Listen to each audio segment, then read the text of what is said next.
Welcome back, poets. Poetry Thursday.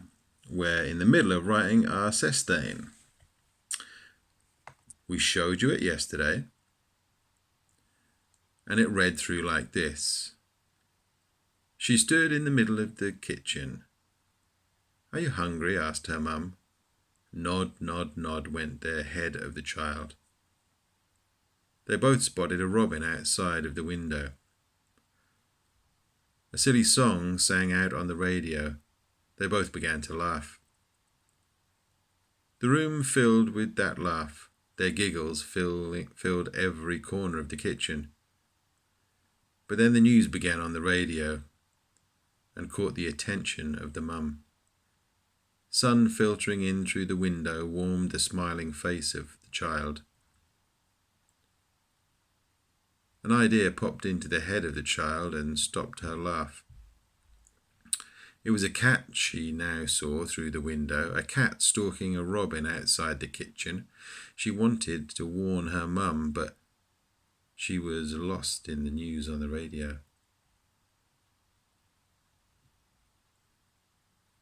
The girl only enjoyed songs on the radio. News is boring to a child. But she saw tears in the eyes of her mum. How could she again make her laugh? That cat prowled closer to the kitchen, and she watched without breathing through the window. Climbing onto a chair, she banged her knuckles on the window even louder than the radio. The cat froze, looking at the kitchen, glaring at the child, who began again to laugh.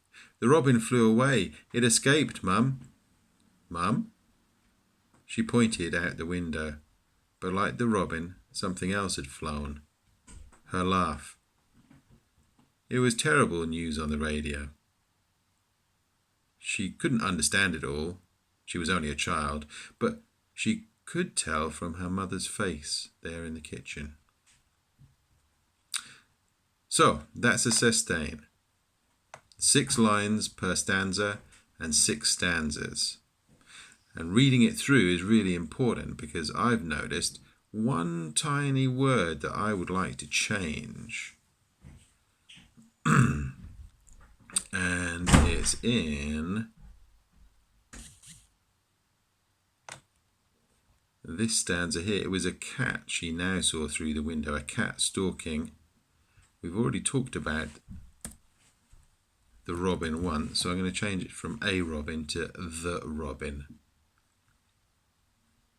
So it's important to read them through to make some little edits and changes when you spot something that you want to change.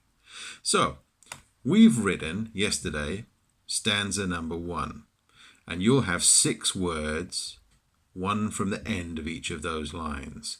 How do they then get used again? Well, there's a very specific order. Boom. The last word of the last line, laugh, becomes the last word of the first line in your next stanza.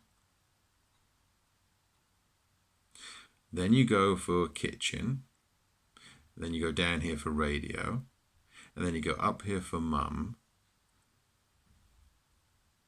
and then you go there for window, and finally you get child. So they're all shuffled about, but in exactly that order. You go last, first, second to last, second, third from last, third. So they're jumbled up in that order. And when you go on to stanza number 3, you do exactly the same thing. The last word that you've used on the last line becomes your last word that you use on the first line of the next stanza.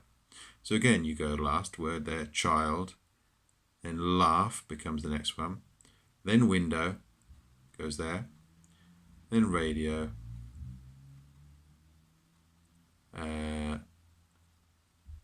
kitchen, mum, and then radio's last.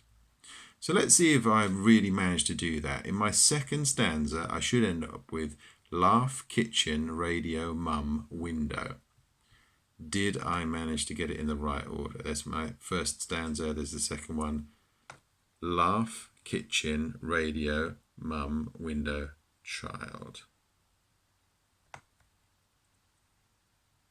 There we go. So, I hope that you picked some good words from our word bank or made up your own ones yesterday. You should have written stanza number 1. Now we're going to write stanza number 2. So, whatever was your very last word of your last line, that's going to go on and be your last word on your first line now.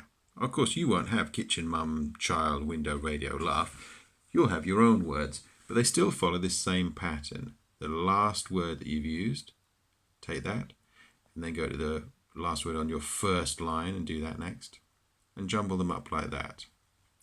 So, we're going to write stanzas 2 and 3 today. My stanza 2 is there. My stanza 3 is there. Okay, good luck writing, and I'll hear from you in probably about 20 minutes, because although there's not much to write, we need to jiggle it about to make it all fit in how we want it to be. Happy writing!